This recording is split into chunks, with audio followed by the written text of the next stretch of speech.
من الشيطان الرجيم.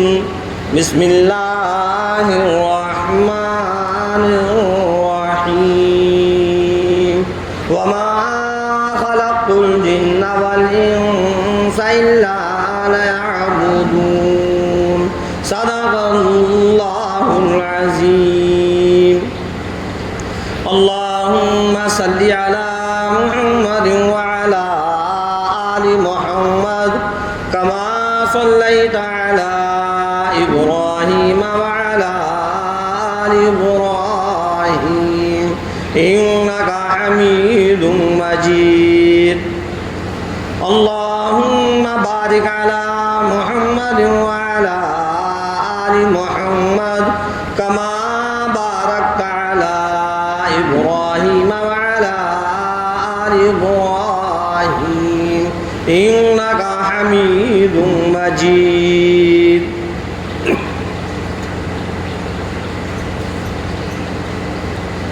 محترم حضرات، سامعین اکرام، عزیز ساتھیوں، اللہ تبارک تعالیٰ کا لاکھ لاکھ احسان اور اس کا فضل و کرم ہو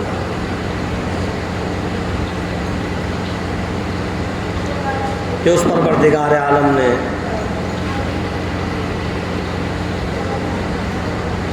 ہم سب کو انسان بنایا، انسان کے ساتھ مسلمان بنایا. بے شمار مخلوقات ہیں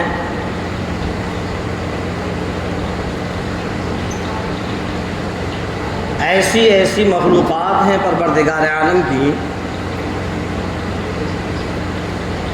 کہ ہم اور آپ نے بہت سی مخلوقاتوں کو دیکھا بھی نہیں.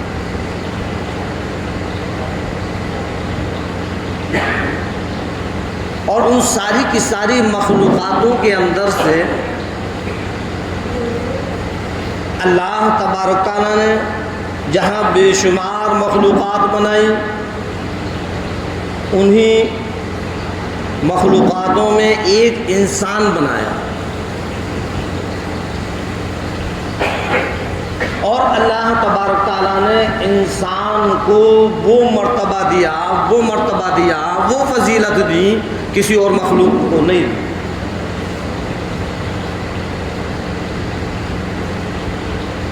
اس انسان کی تعریف پروردگار عالم نے خود قرآن کریم کے اندر فرمائی.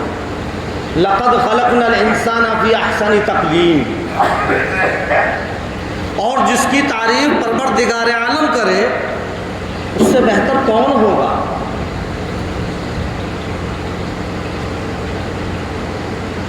جب اللہ تبارک تعالیٰ نے اس انسان کو بنانا چاہا تو فرشتوں کے سامنے پروردگار عالم نے یہ بات رکھی کہ اے فرشتوں، انی جاعل فی الارض خلیفہ، کہ میں زمین پر اپنا ایک خلیفہ بنانا چاہتا ہوں. جس کو اللہ خلیفہ کہے اس کا کیا مقام ہوگا، کیا مرتبہ ہوگا. جبکہ فرشتوں نے یہ بھی کہا کہ اے پروردگار عالم، اے رب کائنات، کہ آپ ایسی مخلوق کو بنائیں گے جو آپس میں قتل و قتال کرے گی، خون ریزی کرے گی، فساد کرے گی. فرمایا پروردگار عالم نے کہ جو میں جانتا ہوں وہ تم نہیں جانتے.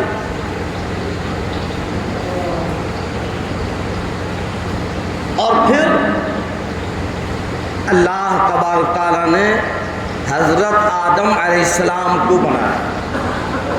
ساری کی ساری انسانیت حضرت آدم علیہ السلام کی ہی اولاد ہے. اور جب حضرت آدم علیہ السلام کو پروردگار عالم نے بنا دیا، مکمل کر دیا، روح کو داخل کر دیا، اور پھر انسان کے جتنی بھی کام آنے والی چیزیں ہیں، جتنی بھی ضروریات کی چیزیں ہیں، سب پروردگار عالم نے حضرت آدم علیہ السلام کو سکھلائیں. اور پھر اللہ نے فرمایا اے فرشتوں بتلاؤ. فرشتوں نے کہا کہ ہم نہیں جانتے. کہ بتلاؤ ان کے نام کیا ہیں؟ کہ ہم نہیں جانتے. پھر حضرت آدم علیہ السلام سے کہا. حضرت آدم علیہ السلام نے ایک طرف سے بتلانا شروع کر دیا. اللہ تبارک تعالیٰ نے اس انسان کے اندر ایسی سمجھ رکھی ہے، ایسی عقل رکھی ہے، ایسی دانشوری رکھی ہے کہ بڑے بڑے مشکل کام کو بھی یہ حل کر دیتا ہے. یہ بڑی بڑی مشینری کون بناتا ہے؟ انسان ہی تو بناتا ہے. جو ویگیانک ہیں کون ہیں؟ انسان ہی تو ہے. تو اللہ نے اس کے اندر ایسی عقل رکھی ہے، ایسی دانشوری رکھی ہے کہ بڑی بڑی چیزیں اللہ تبارک تعالیٰ اسی انسان سے بنواتا ہے. تو حضرت آدم علیہ السلام نے جب ایک طرف سے گنانا شروع کیے، اللہ رب العزت نے فرمایا اے فرشتوں اب آدم علیہ السلام کے سجدہ کرو. اسجدوا لآدم، آدم علیہ السلام کے لیے سجدہ کرو.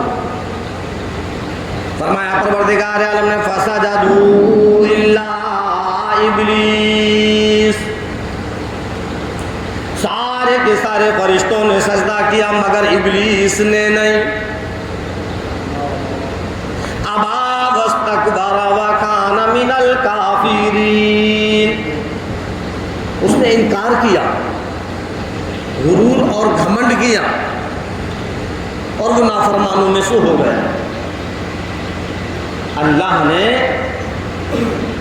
اس ابلیس کو اتنا بڑا مرتبہ دیا تھا، اتنا بڑا مرتبہ دیا تھا، معلم ملکوت بنایا تھا اس کو.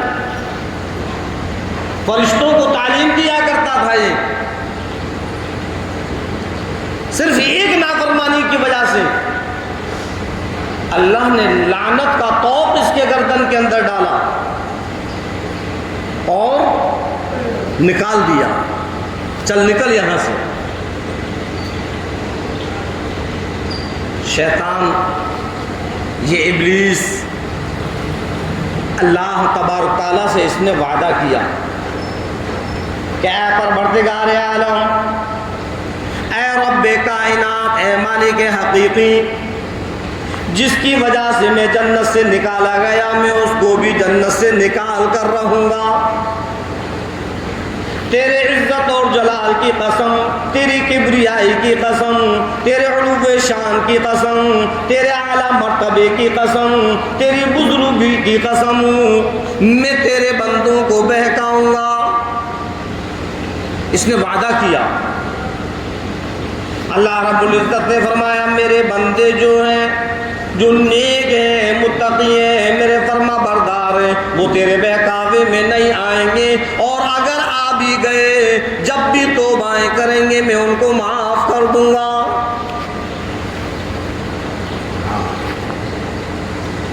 اور پھر قرآن کریم کے اندر اللہ تبارک تعالیٰ نے اپنے بندوں کو، مسلمانوں کو، مومنوں کو باخبر کر دیا. اے مسلمانوں، اے میرے بندوں، اس شیطان سے بچ کر رہنا. یہ تم کو بہکانے کی کوشش کرے گا، تم کو گمراہیت کے راستے پر لانے کی کوشش کرے گا، تم کو میرے حکم توڑنے کے لیے کہے گا. یاد رکھنا ان الشیطان للانسان عدو مبین. باخبر کر دیا کہ یہ تمہارا کھلا ہوا دشمن ہے. یہ ہر چند یہ کوشش کرے گا کہ کسی بھی طریقے سے تم کو عبادت سے ہٹا کر، نیک راستے سے ہٹا کر گمراہیت کے راستے پر ڈال. لیکن تمہارا کام یہ ہے میری فرما برداری کرنا، میرے حکموں کو پورا کرنا، میرے بتلائے ہوئے طریقے پر چلنا، بتلائے ہوئے جن چیزوں سے میں نے روک رکھا ہے ان سے اپنے آپ کو روک لینا، اور جن چیزوں کو کرنے کا حکم دیا ہے ان کو کرنا، حلال کو حلال سمجھنا، حرام کو حرام سمجھنا۔ اللہ رب العزت نے سب سمجھا دیا۔ اور پھر پروردگار عالم نے فرمایا وَمَا خَلَقْتُ الْجِنَّ وَالْإِنسَ إِلَّا لِيَعْبُدُونِ،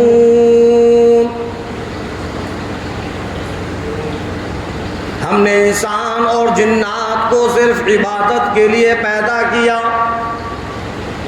بے شمار مخلوقات بنائیں، لیکن ان مخلوقات میں جو انسان کو بنایا، اس انسان کو ہم نے اپنی عبادت کے لیے بنایا ہے۔ ساری کی ساری چیزیں انسان کے لیے ہیں، لیکن انسان میرے لیے۔ تیرا کام صرف اتنا ہے کہ تو میری عبادت کر، میرے احکام کو پورا کر، روزی میری ذمہ داری پر ہے، میں تجھ کو دوں گا، جتنی چاہوں گا دوں گا، جب چاہوں گا دوں گا، تیرا کام عبادت کرنا ہے۔ اب ہم نماز پڑھتے ہیں، ہم قرآن کی تلاوت کرتے ہیں، رمضان کا مہینہ آتا ہے ہم روزے رکھتے ہیں، اللہ نے اگر ہم کو مال دیا تو ہم حج کرتے ہیں، اس مال میں سے زکوٰۃ نکالتے ہیں۔ کیا صرف یہی عبادت ہے؟ صرف یہی عبادت ہے کہ ہم ان تمام چیزوں پر چلیں اور پھر سمجھ لیں ہم آپ کو اپنے آپ کو کہ ہم عبادت کر رہے ہیں؟ نہیں، پڑوسیوں کے حقوق کو ادا کرنا یہ بھی عبادت ہے۔ راستے سے جس راستے سے ہم نکل رہے ہیں اگر کہیں پتھر کنکر پڑے ہوئے ہیں ان کو ایک طرف کر دینا یہ بھی عبادت ہے۔ ہم کسی پر کوئی ظلم اور ستم نہ کریں، ہماری زبان سے ہمارے ہاتھ پاؤں سے کسی کو کوئی پریشانی کوئی تکلیف نہ ہو۔ ایسا نہیں کہ بس ہم نماز پڑھ رہے ہیں اور سمجھ لیا کہ ہم تو ہے ہی نمازی، اب ہماری زبان سے لوگوں کو تکلیف ہو رہی ہے، ہمارے ہاتھ پاؤں سے لوگوں کو تکلیف ہو رہی ہے، ہم لوگوں کو برا بھلا بھی کہہ رہے ہیں، ہم ان پر ظلم و ستم بھی کر رہے ہیں، ہم ان کو گالی گلوچ بھی دے رہے ہیں، اور ہم اپنے آپ کو سمجھتے رہیں کہ ہم تو نمازی ہیں۔ صرف عبادت اس کا نام نہیں ہے۔ عبادت جو نام ہے ہر اس چیز کا نام ہے، ہر اس کام کا نام ہے جس کو سرکار دو عالم صلی اللہ علیہ وسلم نے کر دکھلایا، اور جس کو سرکار دو عالم صلی اللہ علیہ وسلم نے اپنی زبان مبارک سے فرمایا۔ لوگوں کی مدد کرنا یہ بھی عبادت ہے، بھوکے کو کھانا کھلانا یہ بھی عبادت ہے، کسی غریب کو ہم نے دیکھا کہ یہ پریشان حال ہے، بس ہمارے دل کے اندر اس کی ایک ہمدردی آئی اور خاموشی سے اللہ نے جو ہم کو دیا اس میں سے ہم نے اس کو بھی دے دیا، یہ بھی عبادت ہے۔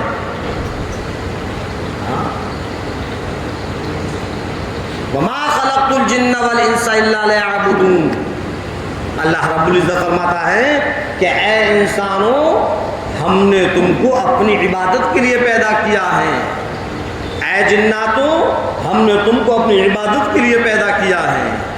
اللہ کے رسول سرکار دو عالم صلی اللہ علیہ وسلم کے ہر سنت پر چلنا، آپ کے طریقے کو اپنی زندگی میں لے آنا، شریعت اسلام کے مطابق چلنا، یہ سب عبادت ہے۔ ہم قرآن پڑھتے رہیں، روزہ رکھتے رہیں، نماز پڑھتے رہیں، اور ہم اپنے اور لوگوں کے حقوقوں کو ادا نہ کریں، اپنے سے بڑے ہیں ان کا ہم ادب احترام نہ کریں، علماء دین کی قدر نہ کریں، اپنے چھوٹوں پر شفقت نہ کریں۔ بڑے بھی ہم سے پریشان، بچے بھی ہم سے پریشان، اور ہم بس نمازوں میں لگے ہوئے ہیں۔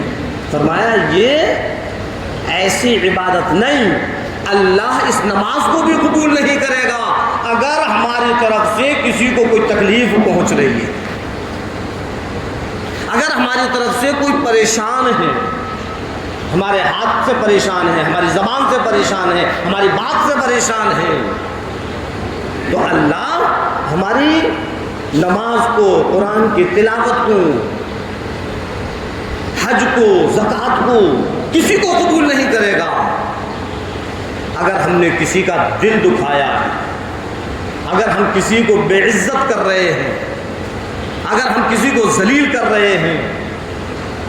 جھگڑنا، گالی گلوچ دینا، برائیاں کرنا، غیبتیں کرنا، چغلخوریاں کرنا، یہ مسلمان کا کام نہیں ہے۔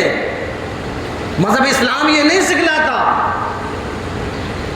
اللہ کا شکر ادا کرو، اللہ نے ہم اور آپ کو ایمان دیا، یہ اس کا احسان ہے۔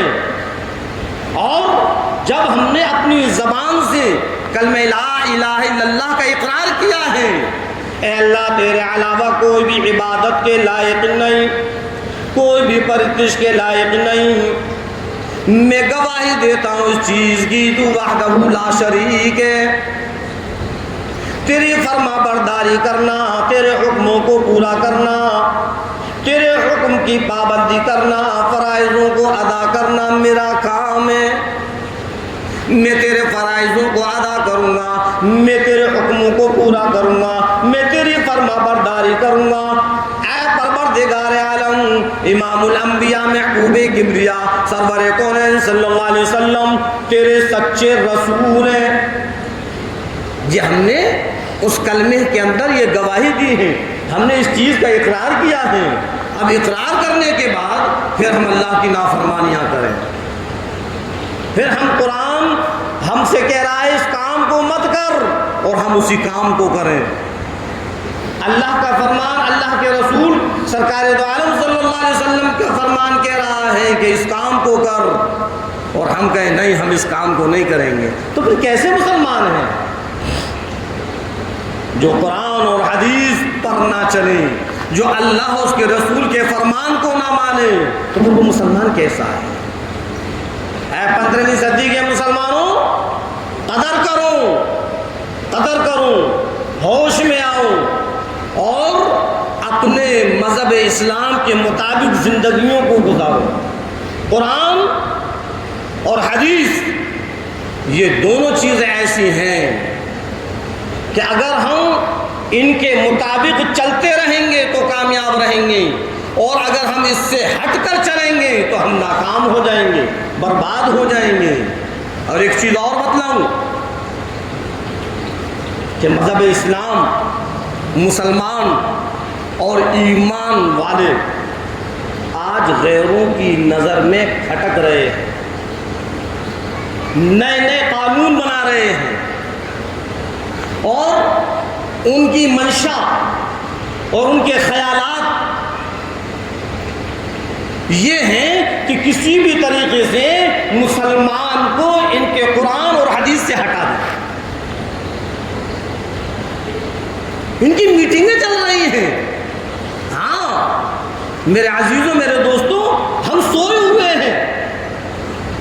یاد رکھنا، اگر اسی طریقے سے ہم سوتے رہیں گے، اگر ہم اسی طریقے سے اللہ کی نافرمانیاں کرتے رہیں گے، اللہ نہ کرے، اللہ نہ کرے کہیں ایسا نہ ہو کہ اللہ ہم کو ایمان سے ہٹا۔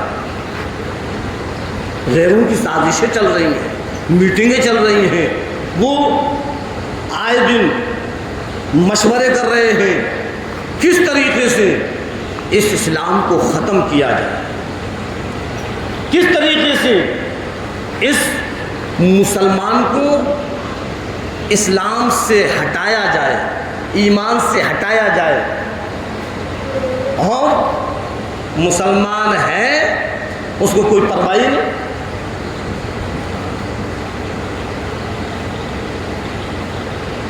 بہت سے جو گاؤں اور دیہات ہیں، یہ تو ہم اور آپ شہروں میں رہ رہے ہیں، گاؤں اور دیہات ہیں، ان گاؤں اور دیہات کو اٹھا کر دیکھوں، کلمہ نہیں جانتے، جو کلمہ نہ جانے وہ اسلام کیا جانے، سب وہی کام ہیں، وہی رسم و رواج ہیں، جیسے غیر کر رہے ہیں ویسے وہ کر رہے ہیں، ہولی ہے، دیوالی ہے، رکشا بندھن ہے، تہوار ہیں، سب انہی جیسے، یہاں تک کہ پہناوا انہی جیسا۔ گاؤں اور دیہات کی جو لیڈیزیں بازاروں میں آتی ہیں تو دیکھو ساڑی بھی ہوگی، سندور بھی ہوگا، بندیا بھی لگی ہوگی، انہوں نے اپنے آپ کو بالکل بدل ہی ڈالا۔ کیا ہے؟ جانتے ہی نہیں ہو کہ اسلام کیا ہے۔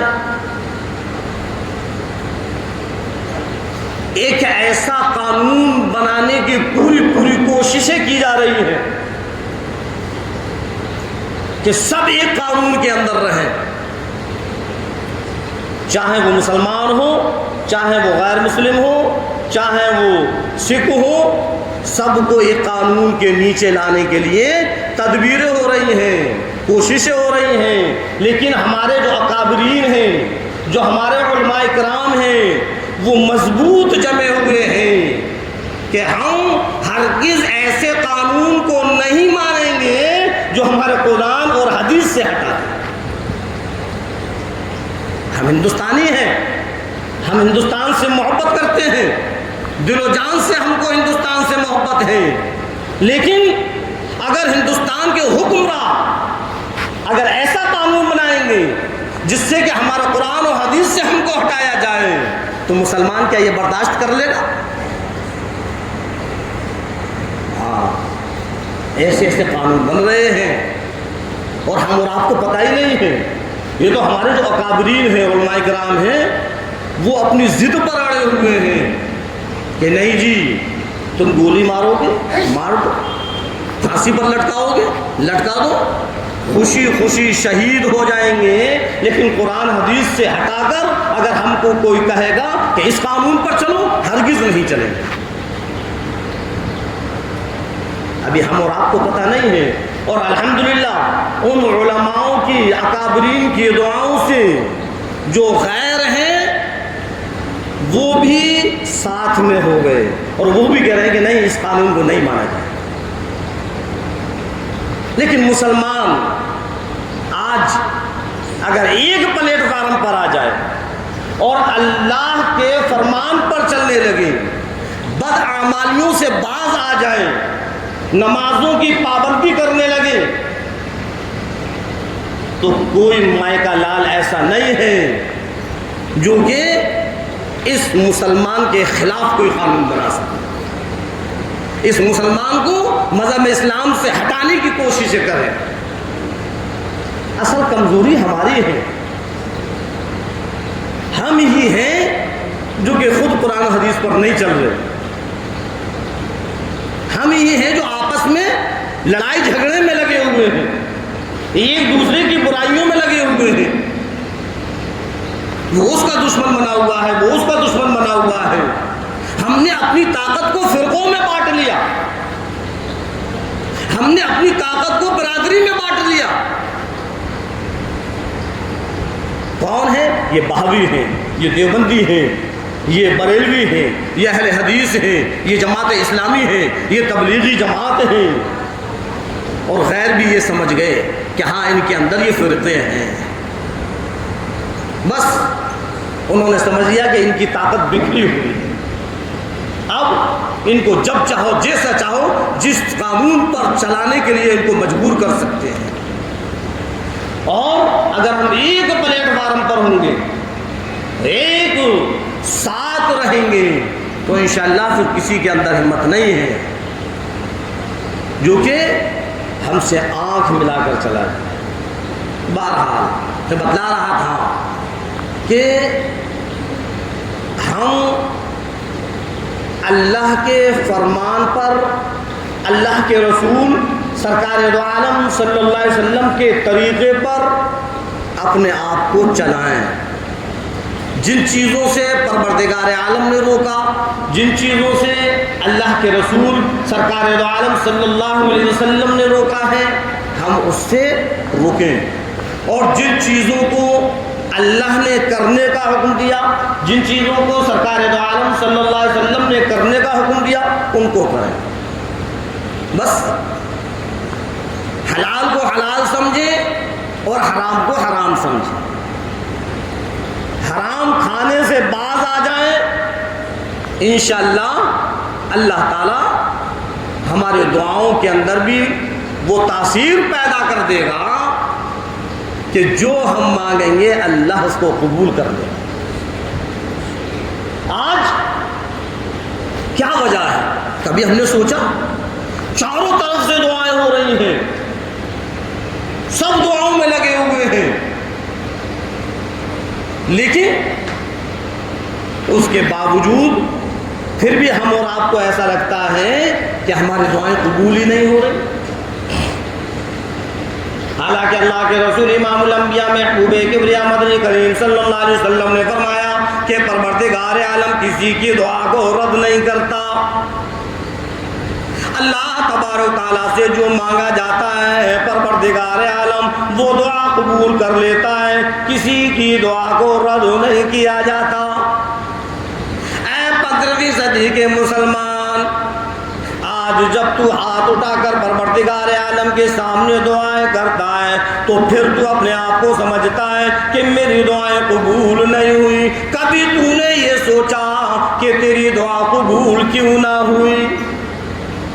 کیا وجہ ہے؟ کون سی ایسی بات ہے؟ کون سا ایسا گناہ ہے؟ کون سی ایسی برائی ہے؟ کون سی تو نے ایسی گھنونی حرکت کی جس کی وجہ سے پروردگار عالم تیری دعاؤں کو قبول نہیں کرتا؟ کبھی سوچا؟ کبھی ذہن میں یہ بات آئی کہ میں اللہ سے دعائیں کر رہا ہوں اور اللہ میری دعاؤں کو قبول نہیں کر رہا؟ حالانکہ مدنی کریم صلی اللہ علیہ وسلم فرما رہے ہیں جو میرے نبی تیرے نبی ساری کی ساری کائنات کے نبی کیا فرما رہے ہیں کہ اللہ کسی کی دعاؤں کو رد نہیں کرتا۔ جب اللہ سے مانگا جاتا ہے تو اللہ اس کو قبول کر لیتا ہے۔ لیکن آج 15ویں صدی کا مسلمان ہاتھ اٹھا کر جب دعائیں کر رہا ہے تو اس کو ایسا لگتا ہے کہ میری دعائیں قبول نہیں ہو رہی۔ کیوں نہیں ہو رہی؟ کھانا ہمارا حرام ہے، پہننا ہمارا حرام ہے، جو لقمہ ہم کھا رہے ہیں حرام کمائی کر کر ہم اس لقمے کو کھا رہے ہیں، اور وہ لقمہ ہمارے حلق کے اندر پہنچ رہا ہے، اس کا جو خون بن رہا ہے وہ ہماری رگوں میں دوڑ رہا ہے۔ جب وہ حرام کمائی کا لقمہ ہمارے حلق کے اندر جائے گا تو بتلاؤ عزیزوں میرے دوستوں ہماری دعائیں کیسے قبول ہوں گی؟ میں نہیں کہہ رہا، اللہ کے رسول سرکار دو عالم صلی اللہ علیہ وسلم کا فرمان ہے ایک لقمہ بھی اگر حرام کمائی کا حلق کے اندر پہنچ گیا پروردگار عالم ایک بھی عبادت قبول نہیں کرتا، نماز قبول نہیں، تیری قرآن کی تلاوت قبول نہیں، تیرا حج قبول نہیں، تیری زکوٰۃ قبول نہیں، تیری دعائیں قبول نہیں۔ کیوں؟ اس لیے کہ اللہ نے روکا، اللہ کے نبی نے روکا، قرآن نے صاف صاف فرما دیا کہ دیکھو یہ سود اور بیاض مت کھانا، یہ سود اور بیاض ہم نے حرام کر دیا ہے۔ ہے، شراب مت پینا، شراب کو ہم نے حرام کر دیا ہے، لیکن اس کے باوجود پھر بھی مسلمان سود اور بیاض سے باز نہیں آتا، پھر بھی سود اور بیاض لین اور دین میں لگا ہوا ہے، پھر کیسے دعائیں قبول ہوں؟ ہر وہ کام جس سے سرکار نے روکا، جو اللہ کے نافرمانی ہو رہی ہے جس کام سے، اگر مسلمان اس کام کو کرے گا تو وہ گنہگار ہے، اور خود گناہ کرتا رہے، حرام کھاتا رہے، اللہ کے حکموں کو توڑتا رہے، اللہ کے نبی کے فرمان کو ٹھکراتا رہے، پھر اپنے آپ کو یہ سوچے کہ اللہ میری دعائیں قبول کر لے، کیسے کرے گا وہ دعائیں قبول؟ پہلے ہمیں اپنے آپ کو بدلنا ہوگا، حرام سے اپنے آپ کو روکنا ہوگا، حلال کمائی کی طرف ہمیں اپنے آپ کو چلانا ہوگا۔ ہم اور آپ کاروبار کرتے ہیں، اللہ کے رسول سرکار دو عالم صلی اللہ علیہ وسلم نے کاروبار کر کر دکھلایا۔ ایسا نہیں ہے کہ صرف عبادت، نماز، قرآن اور حج اور زکوٰۃ دکھلائی ہو، بلکہ سرکار دو عالم صلی اللہ علیہ وسلم نے ہر وہ عمل کر کر دکھلایا جو کہ ہم اور آپ کی ضروریات کی چیزیں ہیں۔ کاروبار کر کر دکھلایا کہ کاروبار کس طریقے سے ہوتا ہے۔ آج 99% ایسے لوگ ہیں جو جھوٹ بول کر کاروبار کرتے ہیں۔ جب تک وہ جھوٹ نہ بولیں، جب تک ان کو مزہ ہی نہیں آتا، اور کہتے ہیں جناب بغیر جھوٹ کے تو کاروبار چلتا ہی نہیں۔ شرم کرو، شرم کرو اے مسلمانوں، ایسے الفاظ نہ نکالو زبان سے کہ بغیر جھوٹ کے کاروبار چلتا ہی نہیں۔ اس کا مطلب کیا صحابہ کرام نے کاروبار نہیں کیا؟ نعوذ باللہ، نعوذ باللہ۔ کیا پھر تم یہ سوچ رہے ہو کہ صحابہ کرام نے بھی جھوٹ بولا؟ کیوں؟ اس لیے کہ آج ہم نے اپنی زبان پر یہ بات کہہ دی، اور ہم نے اپنے ذہن کے اندر ہم نے یہ بات فٹ کر لی کہ بغیر جھوٹ کے تو کاروبار نہیں چلے گا۔ تو صحابہ کرام نے کیسے کاروبار کیا؟ اللہ کے رسول مدنی کریم صلی اللہ علیہ وسلم نے کاروبار کر کر دکھلایا۔ اے بدر کی صدی کے لوگوں، اے کاروبار کرنے والوں، دکانداروں، آؤ امام الانبیاء محبوب کبریا سرور کونین صلی اللہ علیہ وسلم کے کاروبار کرنے کا طریقہ دیکھیں۔ ایسا کاروبار کرو، ایسا کاروبار کرو کہ ذرہ برابر بھی جھوٹ نہ ہو، کسی کو دغا نہ ہو، کوئی فریب نہ ہو، کوئی دھوکہ دھڑی نہ ہو۔ جس کاروبار میں مکر و فریب آ جائے گا، جس کاروبار میں دغا بازی شروع ہو جائے گی، جس کاروبار میں لوگوں کے ساتھ دھوکہ دھڑی شروع ہو جائے گی، اللہ اس کاروبار سے خیر و برکت کو ختم کر دے۔ آج ہم اور آپ کہتے ہیں نہیں کیا جی ہم پریشان ہیں، ہم پریشان ہیں، کتنا بھی کمائیں لیکن دکھتا ہی نہیں پاس بننے۔ کیوں نہیں دکھتا؟ کہ ہمارے کاروبار کی خیر و برکت ختم ہو چکی ہے، ہم نے جھوٹ بول کر اپنے کاروبار کی خیر و برکت ختم کر دی، ہم نے دغا بازی دے کر اپنے کاروبار کی خیر و برکت ختم کر دی، لوگوں کو کم تول کر ہم نے اپنے کاروبار کی خیر و برکت ختم کر دی۔ کوئی ماپنے کی چیز ہے تو کم ناپ کر ہم نے اپنے کاروبار کی خیر و برکت ختم کر دی۔ تو پھر کیسے صحیح رہ سکتے ہیں؟ کہتے نہیں اجی پریشان ہیں، کتنا بھی کمائیں لیکن پاس پلے کچھ بھی نہیں ہے، اس لیے کہ ہم نے ایمانداری سے کاروبار کرنا بند کر دیا، ہمارے کاروبار میں بے ایمانی شروع ہو گئی، ہم نے نبی کے طریقے سے ہٹ کر کاروبار شروع کر دیا۔ جب تک ہم جھوٹ نہ بولیں تب تک مزہ ہی نہیں آتا میرے عزیزوں۔ تو پھر وہ کاروبار جس میں جھوٹ بولا جائے، جس میں لوگوں کو دھوکہ دیا جائے، وہ نبی کے طریقے پر نہیں ہے، اور جو کام نبی کے طریقے پر نہیں ہوگا تو اللہ اس کو پسند نہیں کرے گا۔ ہاں تو پھر بتاؤ ہماری دعائیں کیسے قبول ہوں؟ ہم اپنے کاروباروں کو صحیح کریں، صحیح ناپ کر دیں، صحیح تول کر دیں، جھوٹ بول کر نہ کریں۔ کوئی گاہک آیا، ہاں جی اتنے کا ہے. ہم نے کہا کہ میری بہن اتنے کا تو ہم کو پڑا ہی نہیں, ہم تم کو کیسے دے دیں, جبکہ صاف صاف ہم جھوٹ بول رہے ہیں.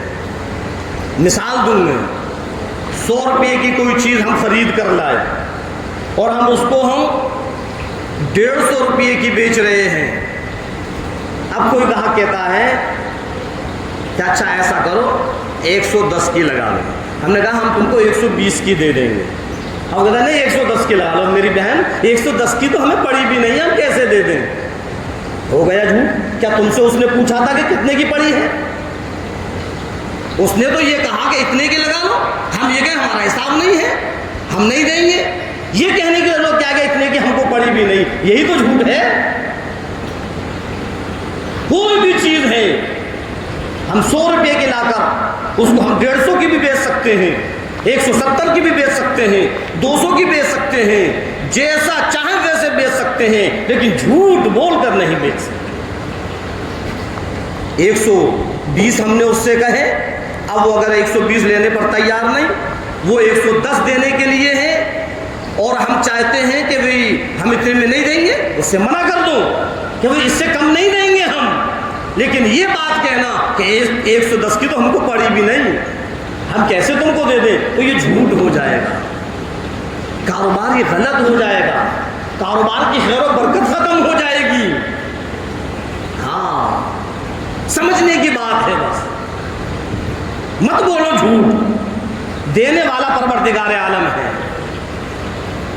عزت ذلت اللہ کے ہاتھ میں ہے, روزی کا دینا یہ اللہ کے ہاتھ میں ہے. ہم یہ سوچیں کہ اگر ہم یہ کہیں گے کہ ہمیں 110 کا تو ہمیں گھر میں نہیں پڑا, تو ہو سکتا ہے ہمیں 20 روپے میں یہ لے جائے. وہ سوچے کہ بھئی ان کو 110 میں نہیں پڑا ہے, لا 120 میں لے جاؤ. نہیں, یہ ہماری سوچ غلط ہے.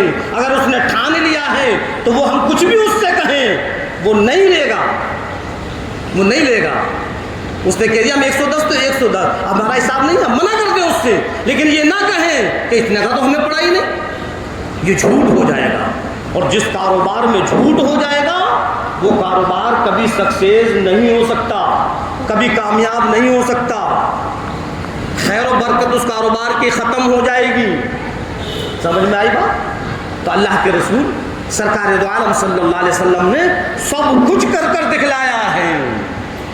ہم اگر کاروبار کر رہے ہیں تو اس طریقے سے کریں کہ اس میں جھوٹ نہ ہو, مکر و فریب نہ ہو, کوئی چیز عیب دار ہے, نقص ہے.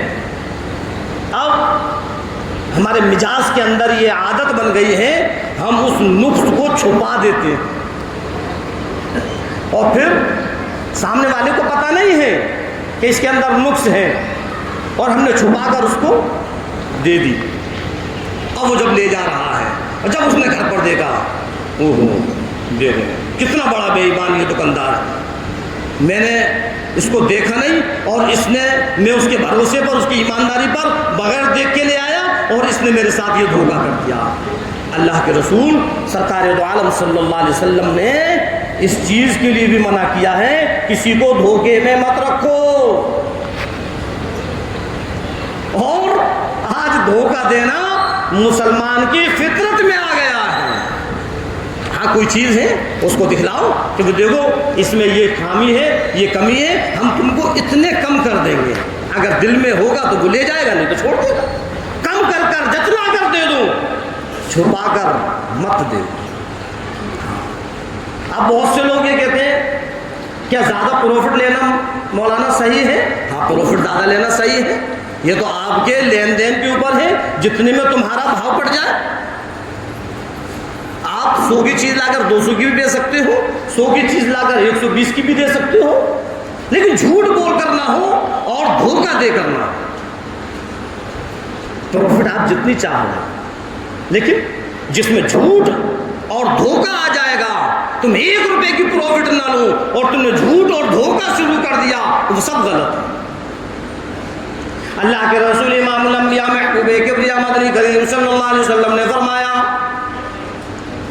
کہ پروردگار عالم کسی کی دعا کو رد نہیں کرتا. اللہ اپنے بندے کی ہر دعا کو قبول کرتا ہے.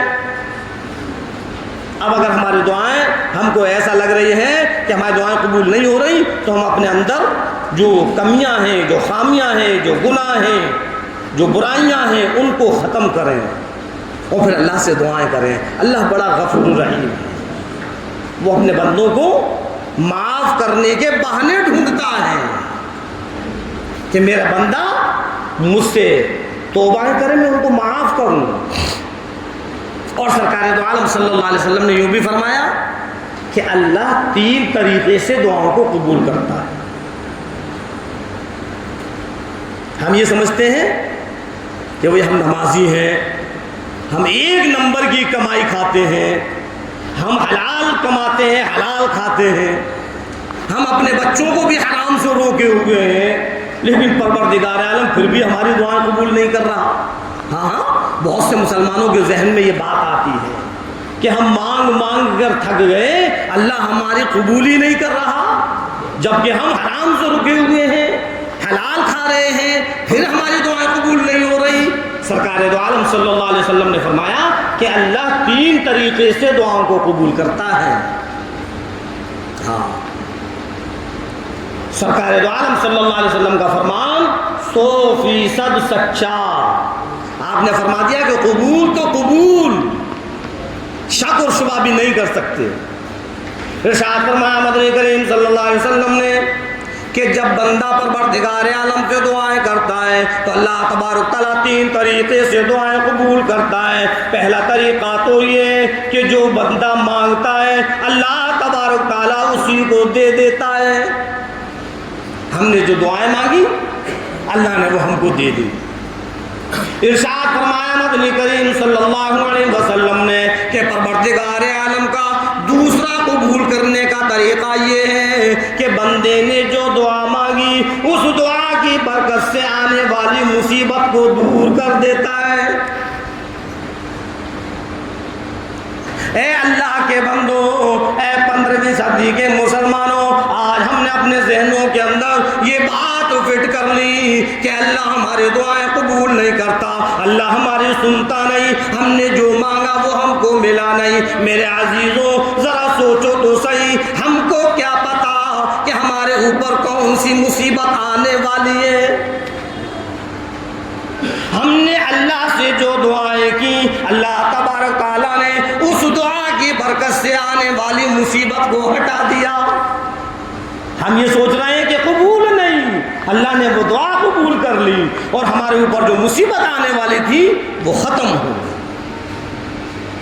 ارشاد فرمایا مدنی کریم صلی اللہ علیہ وسلم نے کہ پروردگار عالم کا تیسرا طریقہ دعا کرنے کا یہ ہے، اللہ تبارک تعالیٰ کا دعا قبول کرنے کا تیسرا طریقہ یہ ہے کہ ہم نے جو مانگا اللہ دنیا کے اندر نہیں دیتا، اللہ اس کو قیامت کے لیے رکھ لیتا ہے، آخرت کے لیے رکھ لیتا ہے۔ اور جب آخرت میں اس دعا کے اجر کو بندہ دیکھے گا تو پھر تمنا کرے گا کہ کاش میری ایک بھی دعا دنیا کے اندر قبول نہ ہوتی، سب آخرت کے لیے ہوتا۔ آج ہم اور آپ تو بس یہ سوچتے ہیں کہ جو ہم نے مانگا بس وہ ہم کو مل جائے۔ اب ہم یہ نہیں سوچتے کہ ہم نے جو مانگا وہ اللہ نے قبول تو کر لیا، ہو سکتا ہے کہ آخرت کے لیے قبول کر لیا ہو سکتا ہے کہ ہمارے اوپر جو کوئی مصیبت ایسی آنے والی ہو کہ جو ہم مانگ رہے ہیں اس سے اہم اس مصیبت کو ہٹانا ہو تو اللہ نے اس مصیبت کو ہٹا دیا ہو۔ کوئی ہم کو پتا ہے؟ کبھی بھی اپنے ذہن کے اندر یہ بات نہ لائیں کہ اللہ ہماری سنتا نہیں۔ اللہ تو یہ فرماتا ہوں میرے بندے میں تیری شیر رگ سے بھی زیادہ قریب ہوں، جب تو مجھ کو پکارتا ہے، جب تو مجھ کو آواز دیتا ہے، جب تو میرے سامنے کوئی التجا کرتا ہے، جب میرے سامنے کوئی درخواست رکھتا ہے تو میں تیری اس التجا کو، تیری درخواست کو، تیری آواز کو سب کو سنتا ہوں اور قبول کر لیتا ہوں۔ میں تیری سنتا ہوں تو میری سن۔